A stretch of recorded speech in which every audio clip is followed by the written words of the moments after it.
from Psychologies magazine. Hello, it's Susie Walker, and I'm live with the wonderful Tom Chapman for Psychologies TV. Welcome, Tom. I'm going to introduce you in a minute, but just wave to say hi to everybody.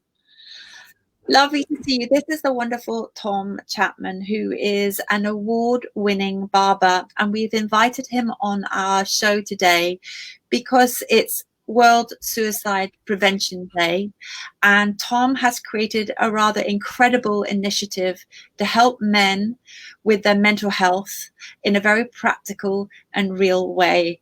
Tom, tell us a little bit about your initiative. Talk us through the Lions Barber Collective. What are you doing? Tell us a little bit about it for people who don't know. Okay. So essentially, the Lions Barber Collective was founded in 2015. I lost a friend to suicide in 2014, and I was completely unaware that he was struggling and that we needed to do something about it. It kind of manifested itself a year later, 2015, in the form of the Lions Barber Collective, which was meant to be a one-off project. And very quickly, I realized that actually, as hairdressers and barbers, we're in a fantastic position to be able to help those in our chair. And we spend a lot of our time listening to people anyway. Been joked about that we are a poor man's psychiatrist. So that made me realize, we can take it further. And that's when I decided to develop BarberTalk, which is our bespoke training, which we deliver to hairdressers and barbers around the country and actually globally via our BarberTalk Lite online training. And the other thing we do is we raise awareness. So we raise awareness through things like this, obviously, public speaking. And one of my favorite things to do is we do pop-up barbershops. So we go to spaces where a lot of men gather. I love going to things like sporting events because guys will hug each other crying with their shirt off when their football team wins the cup. But outside of that environment, that would be considered weird. So why can't we be in those emotionally charged places, give someone a free haircut, get them in the chair and get them to start talking the conversation around mental health? I mean, it's Psychologies, it's mostly a women readership, but we have brothers, we have fathers, we have boyfriends, we have husbands, and we want to support their mental health as much as we possibly can. But what men do, in your experience, do men find it a lot harder to talk about their mental health than women? Definitely. I think that guys are concerned about being weak or being seen to be weak and having that sense of shame. I think that there's still this kind of feeling of we are the breadwinners, we should be strong, we should be and it's all nonsense, isn't it, really? But it's something that's kind of a bit of a hangover from previous generations, maybe. I find talking to some of the younger guys that actually they're a little bit more open about it, which is fantastic because we're heading in the right direction. But guys are really bad at going to the doctors for their mental health, for their physical health, let alone their mental health. So your guys don't go and talk. They won't go and talk about things, and I think that's probably why guys die a lot younger than females, probably because we don't go to doctors. For a woman, they are almost sort of socially conditioned to go and see a doctor through sort of family planning and sex clinics and all this kind of stuff. Whereas guys, we only really go if we have a fight on a Friday night or we're injured on the sports field. So it's not really sort of okay for us to do that, which is a big shame. But guys do go to the barbershop, and you could say, if you ask your husband, brother, lover, whoever it may be, the man in your life, when was the last time they went to the GP, I can guarantee they probably had a haircut before that. Yeah. So in terms of when you're going into a barbershop and you're opening up, my son, with the Peaky Blinders haircut thing that was going on, oh my god, he was going like every time.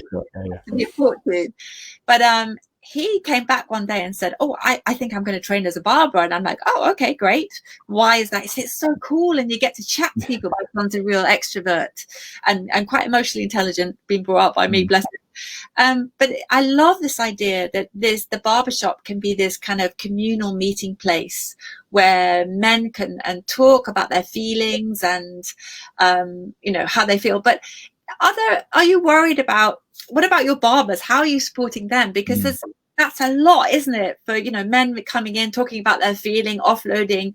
How are you looking after the barbers? Because it's kind of a big responsibility, isn't it, for their emotional health? Huge, absolutely huge. I think you can't pour from an empty cup. All the best therapists, psychiatrists all have their own therapists and psychiatrists because we need to offload somewhere. So I think it is hugely important, and we do that through the network that we have as a Lions Barber Collective.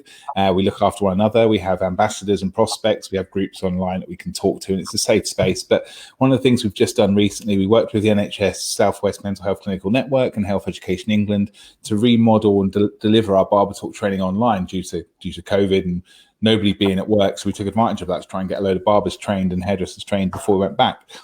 And on top of that, we created a brand new sort of Facebook group, which is a safe space for everybody to go and talk. It's not to talk about the usual industry stuff that the Facebook groups are about, what hair clippers are new and all this kind of stuff, boring stuff to everybody else. But in the hair industry, it seems to be ongoing topics, obviously. So it's just a space for people to be safe and talk to each other. And of course, with the news yesterday, people, groups being, and one of our barbers is set in Bolton, and a few of them in Leicestershire. So there's been lots of conversations about the lockdowns, and it's just nice to have that safe space to be able to offload and get that off our backs as well. Yeah, sure.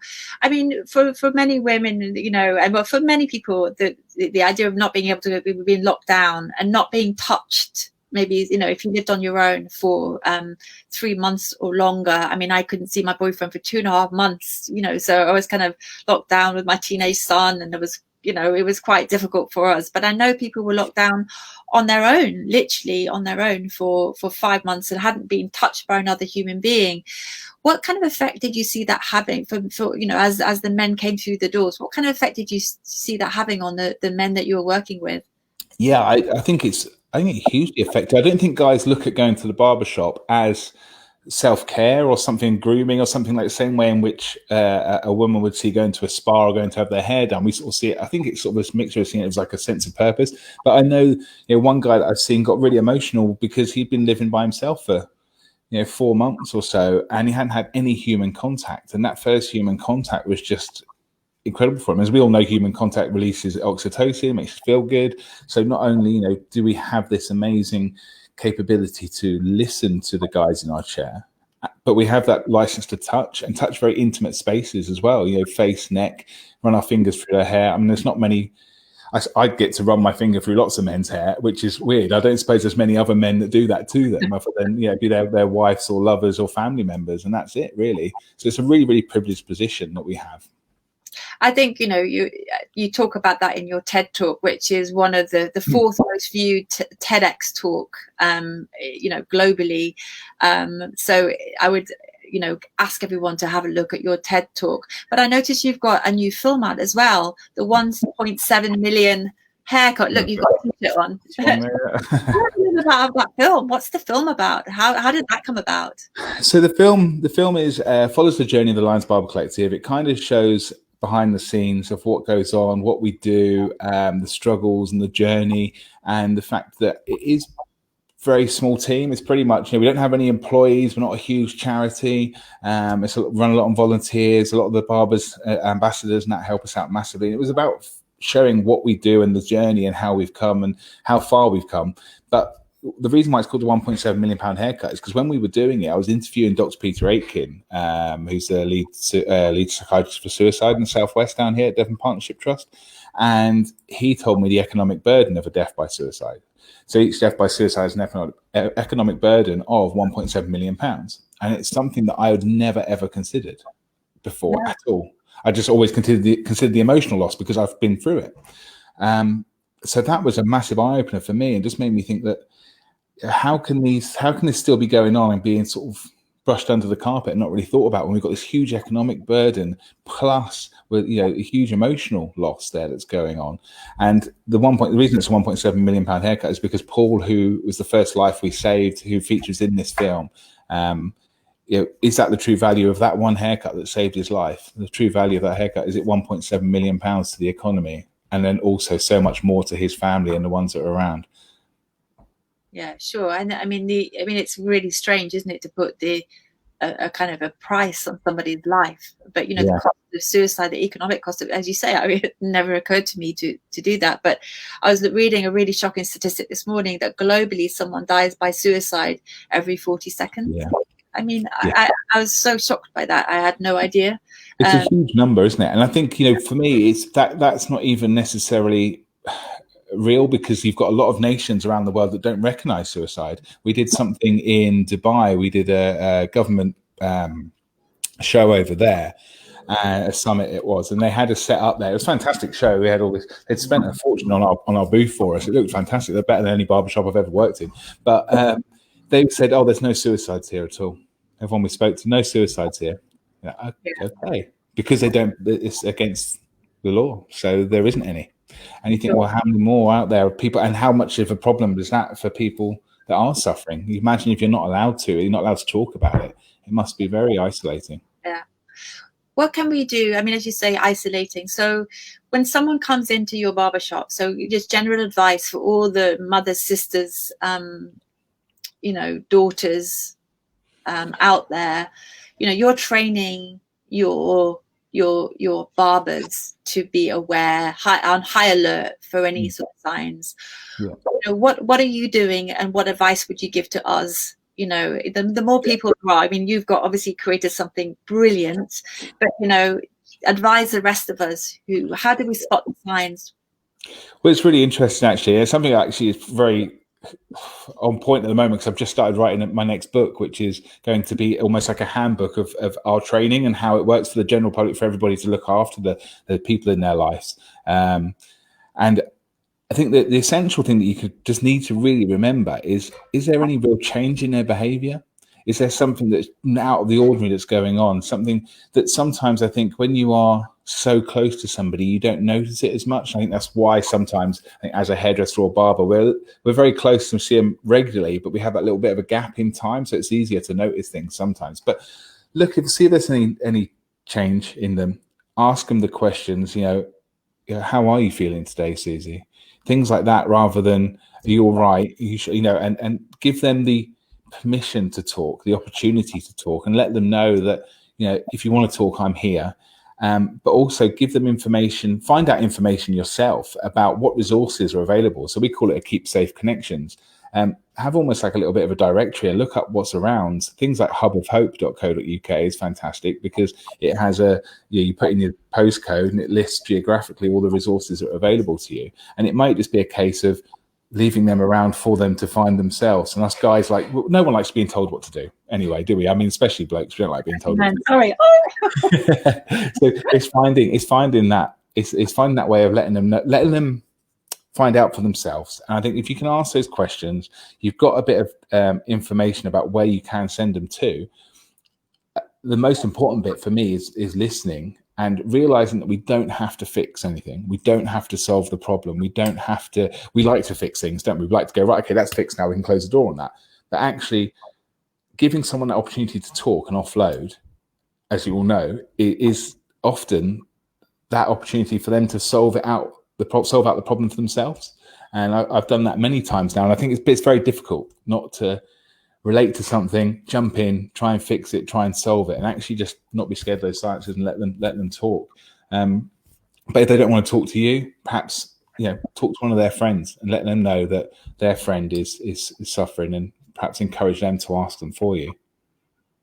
Sure. I mean, at Psychologies, we talk about kind of your reconnecting with your inner coach. To me, I think, rather than, because often you can take people's power away by saying, oh, this, and this. And so it's just, as you say, creating that safe space and saying, okay, well, is there powerful questions like, is there a different way of looking at that?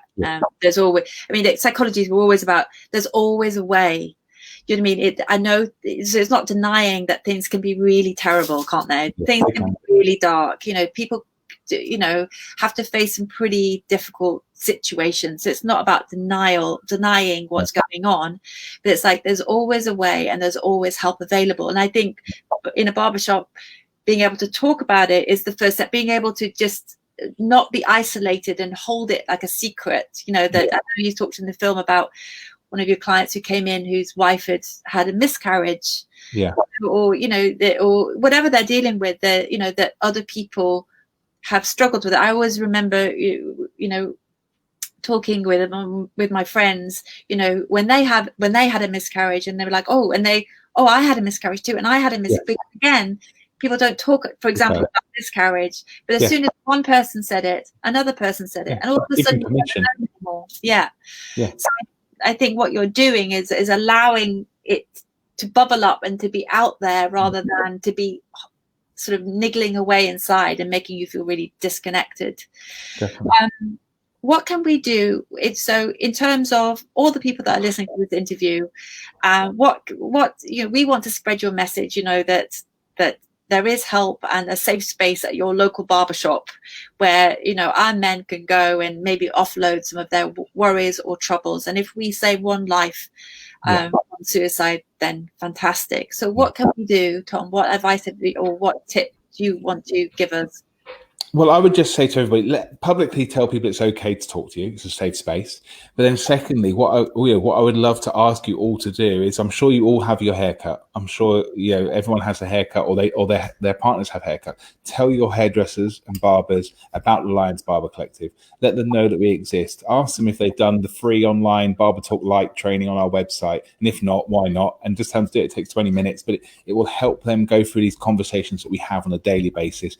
When we start out in hairdressing, we learn about physical health and health and safety. We learn about psoriasis and head lice and ringworm and all these beautiful images that we get in a textbook. But in 20 years of doing that, I've come across that a handful of times. But every single day, every single client that sits in my chair, I'm dealing with mental health in some shape or form. So we need to make sure that the hair industry has this form of training, because we need to be prepared for it for ourselves and for our clients in the chair. My God, I mean, that is quite sobering, as you say, that you have a lot of training around the physical challenges that you may face as a hairdressing, but that there is no training around the mental health. That is really interesting. Well, thank you, Tom, so much for being brave enough to create this kind of training and for standing up there, for making the film, for raising the awareness that you are for mental health for men and women all over the country. Thank you very much for the interview today, and have a good day and keep up the work. Bye-bye. Bye-bye. Thank you. Bye-bye. Bye-bye.